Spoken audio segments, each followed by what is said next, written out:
radio friends, on this Friday, August the 9th. It's good to have you with us today. We've got one guest, and he is a book author, and believe it or not, he came all the way from New York City just to be on Radio Friends with us. Actually, I got an email from his wife, Kate O'Mara, who was on our Pepper Kate and Bushman O'Mara. Yeah, okay. She was on Pepper and Friends many years ago. And she sent me an email from your home in New York and said that you guys were going to be in Central Missouri and she would love to be on, have you on Radio Friends.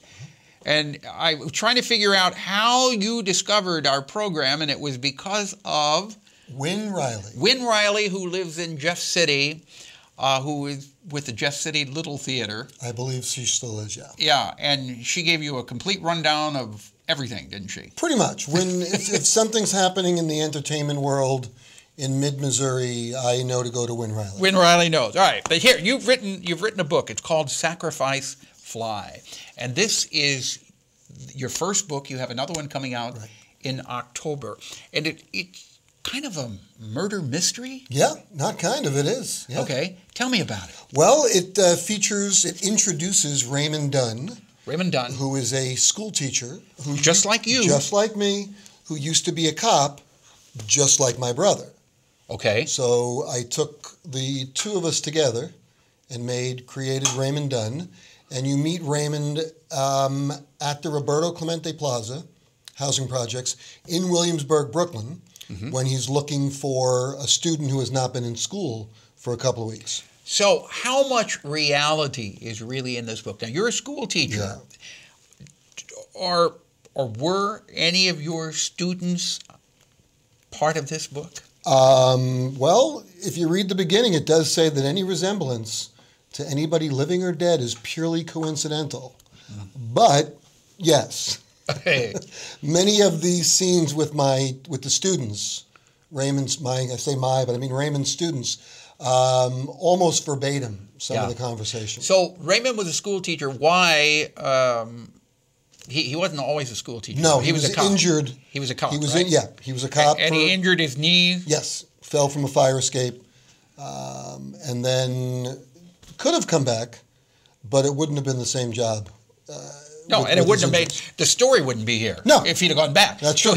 So the ex-cop becomes a school teacher, and then something happens that he realizes that he has to pick up his cop duties again, right? The cop brain kicks in.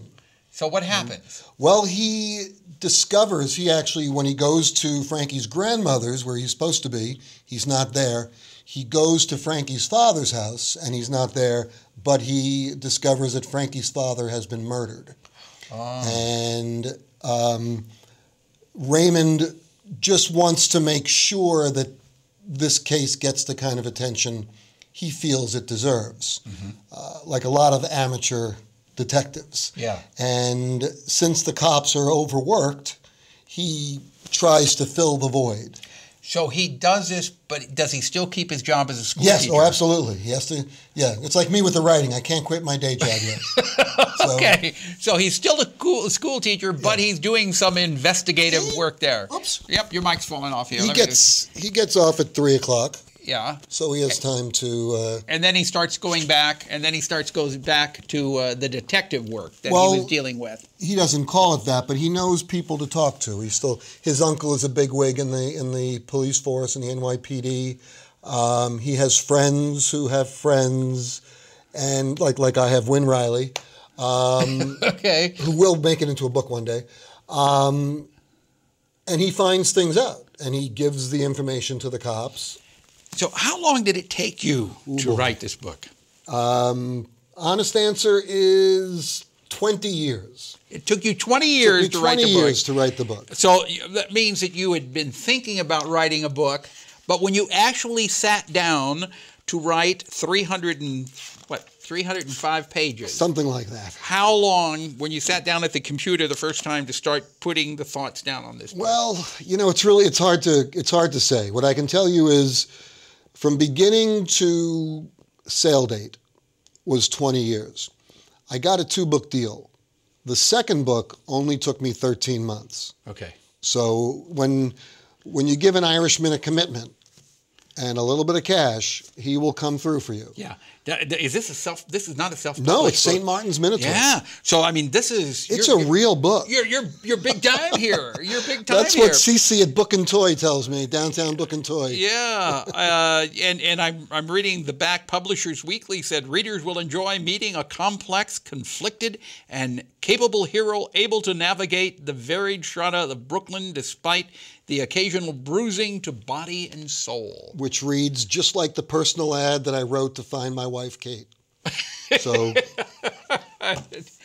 now, the second book that you have coming out, what's it about? it's called Crooked Numbers, and it's another Raymond Dunn novel.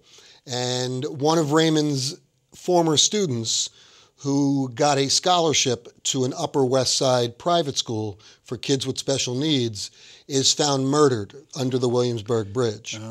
And again, Raymond just knows that with the cops being overworked, That he's got to step in. yeah, it looks gang-related. Raymond knew the kid's not gang-related. The mother says, could you at least push the cops a little bit?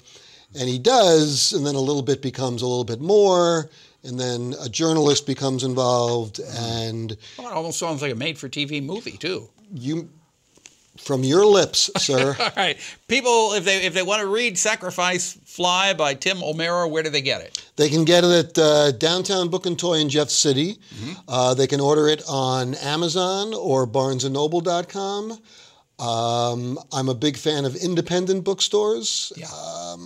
And it's all over. It's all over. It's Okay, if the bookstore that you go into does not have it, you can ask them for it to order it for you. Yes, and support your local independent bookstore. Yeah. And ask for it at your local public library. Okay. By the way, I was at Columbia Public Library Yeah. the other night.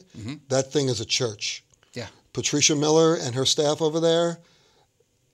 It's not easy to impress a New Yorker.